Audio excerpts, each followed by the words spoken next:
TGR News, broadcasting from the State of Israel.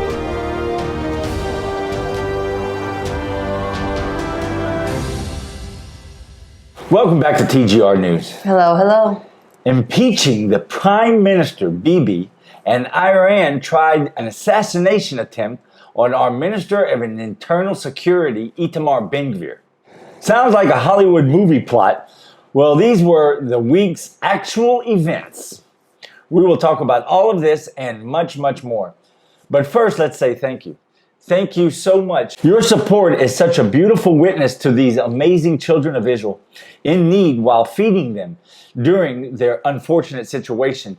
It is just such a blessing to be able to be a part of this with you guys. You've given us the ability to help these wonderful people here. The apple of God's eye, the nation that God promised the whole world that whoever would bless them, he would bless thee, and if you curse them, they'd curse thee, right?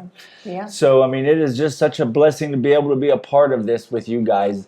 We are so grateful that the Lord gave us this mission to do, and we're so grateful to all of you to make it possible.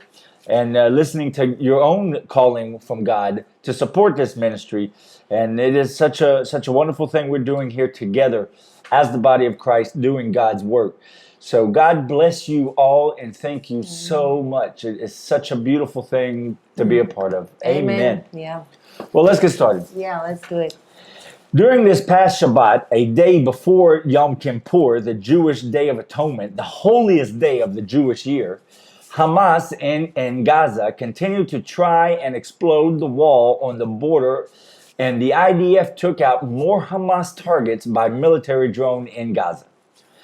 While on our Lebanon border, Hezbollah brought a tank right up to the border, and Hezbollah soldiers fired tear gas, but only fired upon the UN forces that were in the area, not the IDF.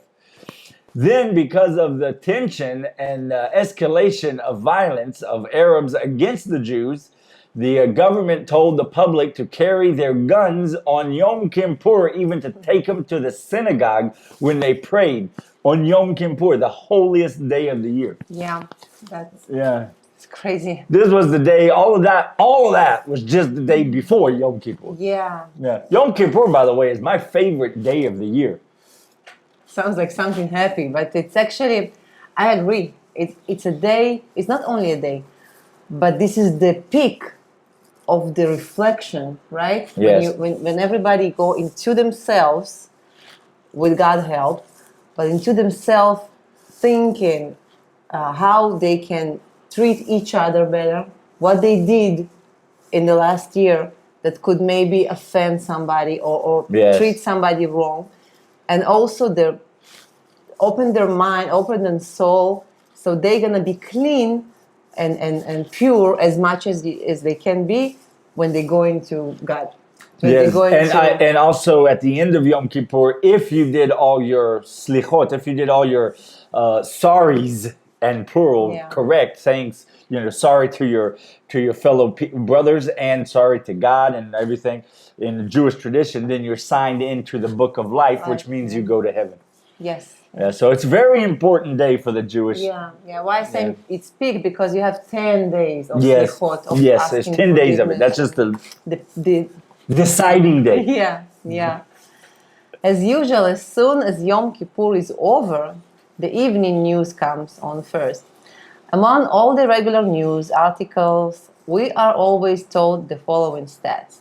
This year, 3,025 people received some sort of medical attention. In those were 307 injuries from bicycle accidents, 295 dehydrations because people fast, and 107 births this Kippur. Then the attention went to straight to the IDF, and during Kippur we carried out the third strike in Gaza in 48 hours, taking out yet more Hamas targets, including guard towers.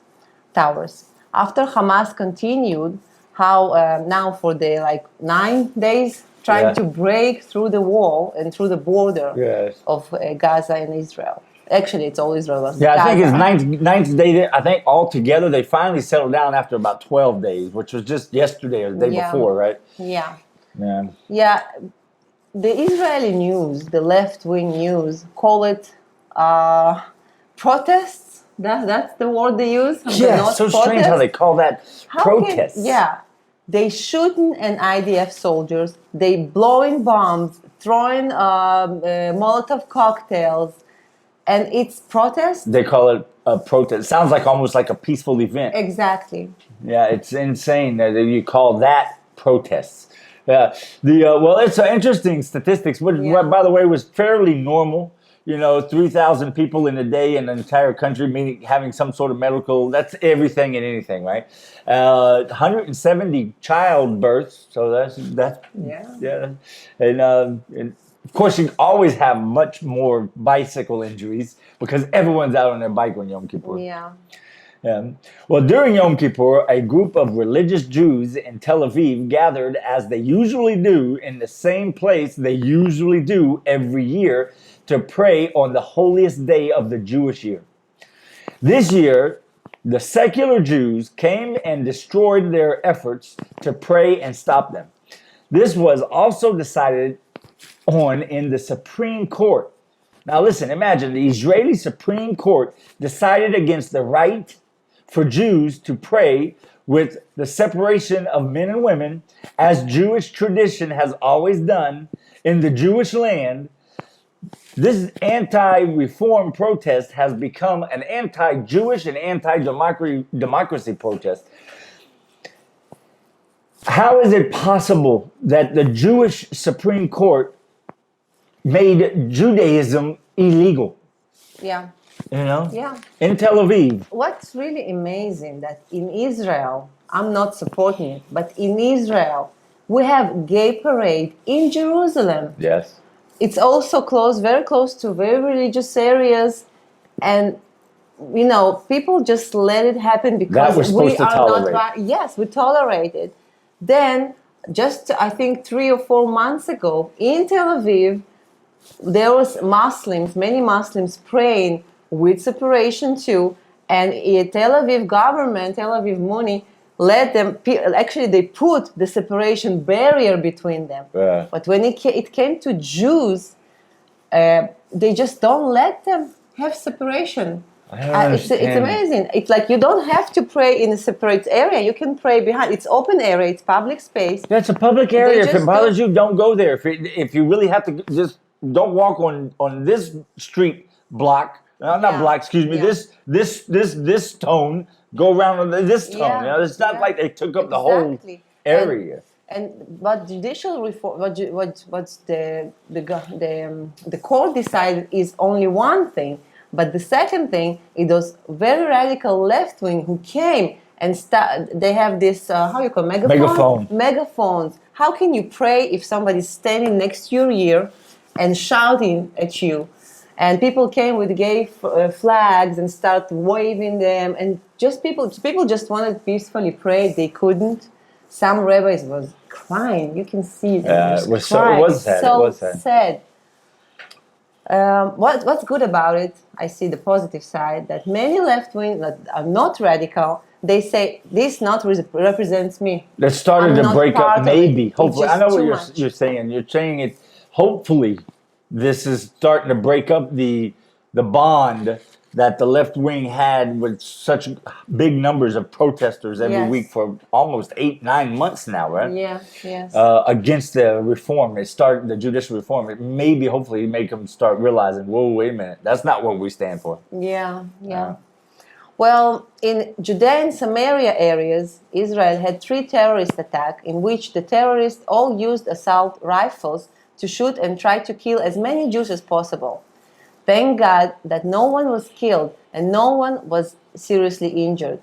Let's not forget that Hamas, Hezbollah, and Iran just had a meeting recently where Iran told Hamas and Hezbollah to ramp up the attacks on Israel inside Israel. So those meetings are not surprise anymore, not for me at least. They meet all the time. We know they're all together. Iran sent a lot of money. through Jordan Yes. and weapons, and we all know that.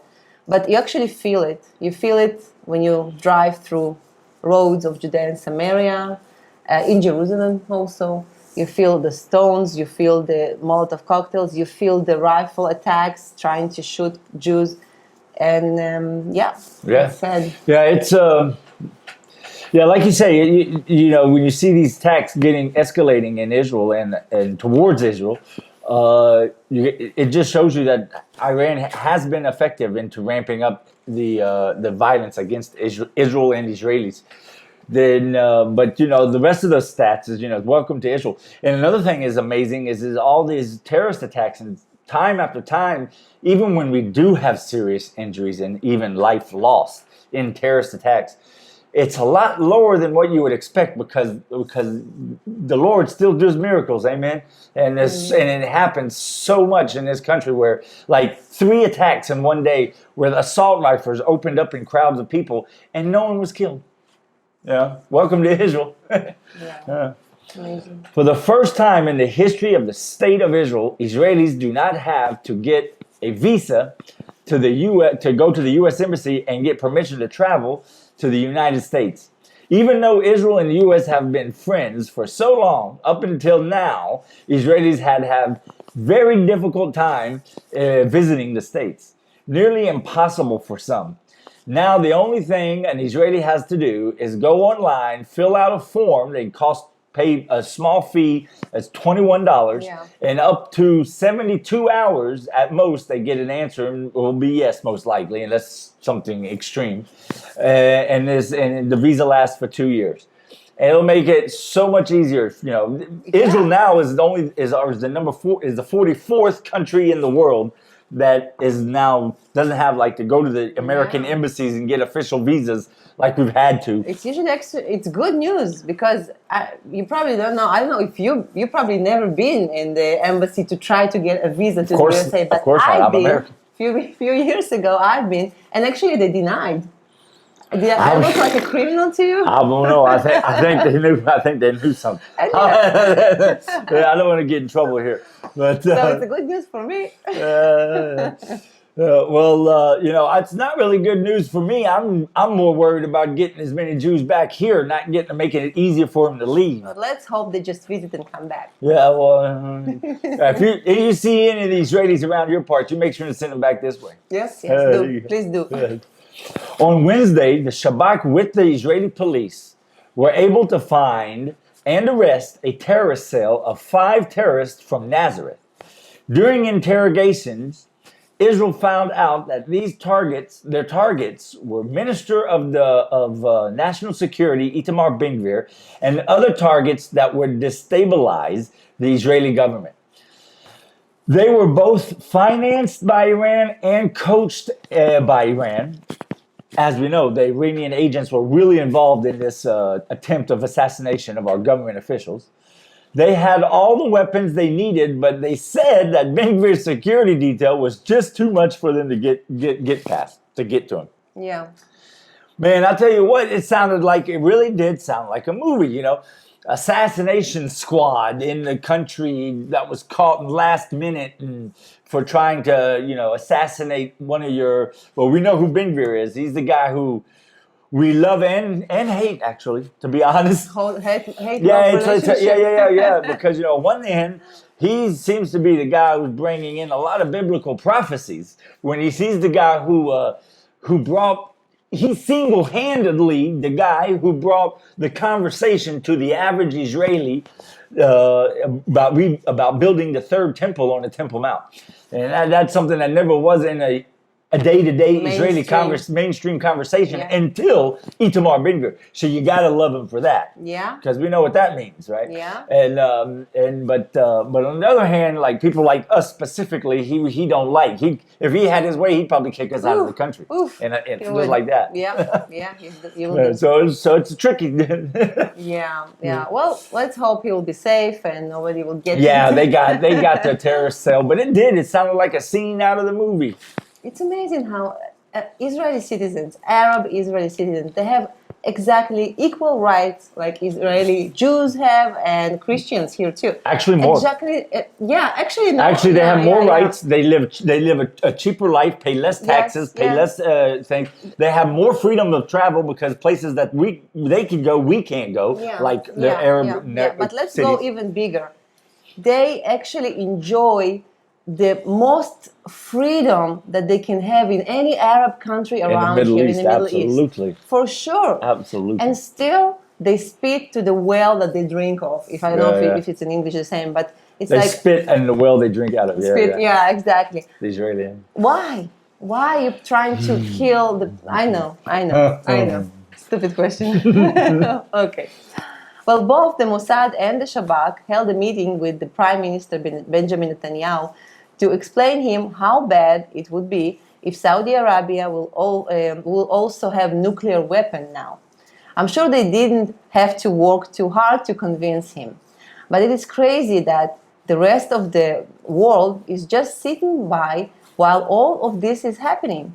Yeah. The last thing you want is the Arab countries all over the Middle East to have nuclear weapons.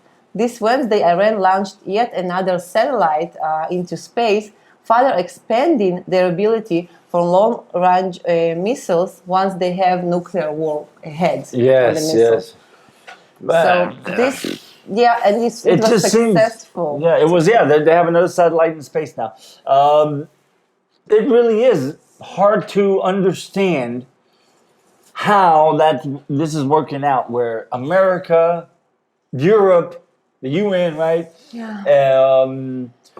The rest of the world thinks it's a good idea. It sits around and just letting it happen. Let's have all these Middle Eastern countries with nuclear weapons now. Unstable government, unstable. They all many fanatics there going to the government and sitting like Iranian regime, and they just let them. Yeah, it really is something else. I mean, it's Well, they told it's just for taking pictures, of course. So that's what they told. Yeah. And they have like a cameras on it. But what really concerned is the missile, like we said. The missile is not. It's not what they have. The pictures of they're gonna look at us from above. It's also concerning. Yeah, the reason that what makes it worse is not exactly correct. What the problem is not the fact that they have a satellite that who knows how advanced or just a hunk of junk it is out there. I'm sure there's people who do know exactly what it can do, but it's the ability to ICBMs, the ballistic missiles, But still, it's a lot of. But I find it strange that also not very many people are talking about how now Russia is having to be supplied weapons by Iran and Northern Korea. Russia has really turned out to be a big, empty threat, basically. Yeah. Yeah. Well, I'll tell you something. We'll talk about something else here that will sound straight out of a movie. At the end of this week, just the last couple days, the Supreme Court actually was sitting around deciding whether or not. Well, it sounds like they were just having an afternoon. It was a court order, where they were deciding whether or not to give the Israeli Attorney General, it's a lady this time, it's basically the government's hired lawyer, right? The right and the power to single-handedly impeach the Prime Minister. Yes, you heard me correctly, even though it sounds like you probably misheard me. They're talking about giving one person the sole ability to fire the Prime Minister. This is just going too far. It seems that the support the Supreme Court has received from the left wing has caused them to feel like they can just do anything they want to. It seems like they've gone even more and more insane after all of these months of seeing these left-wing blinded left-wing supporters that are protesting, giving them like a backing where they feel like, okay, well now let's really get into the nitty-gritty of what we was always trying to do. Yeah. But when you say they have like discussion in the court, what would you think? If somebody say, this lady, the attorney, she can impeach prime minister. What will the court say? Let's fix the rule or the law so she can't or she can, or they will just discuss the issue, right? Right. But you know what they discuss? Well, you tell us. I will tell you. You tell us. They discuss. They discuss. Yes, this is the law, but she won't do it. She will just don't do it. Don't worry. Yeah, it's like child's play. Yeah. They We literally let her have this Supreme ability. Court judges sitting around Yes. actually talking that, well, maybe we'll give her, and then she won't use it, and then Yeah, it doesn't look like she's gonna use it. It's just in Benjamin Netanyahu's mind. He just obsessive. They don't even say, they didn't say the word obsessive, but they say all the word that around that, and it's amazing. They even don't discuss the issue itself, that she will have crazy power. Yes. One lady have crazy power. They don't talk about that. They'll talk. Well, let her have the power, but she won't use it. Don't worry, she's not gonna use it. It's crazy. It's just, but that's another, like I said at the beginning of this video, it sounds like Hollywood movie stuff this week. Yeah. We had rockets and satellites being launched by Iran. Iran trying to assassinate Israeli government members in Israel. And the Supreme Court talking about whether or not one person should have the right to impeach the prime minister of the country. Yeah. That's the week we've had here in Israel. Yes. And we're supposed to wrap this all up in 15, 20 minutes and put it in a video. Yeah. Yeah. Yeah. Well, we did it. Yeah, well, we did it. Well, you got anything else you want to add? No, that's all. That's it? Okay, well, happy Sukkot. The Feast of the Tabernacles. So my father just wrote an article about it. If you haven't checked it out, don't forget to join us on thegoldenreport.com. And until next time, Shabbat shalom. God bless.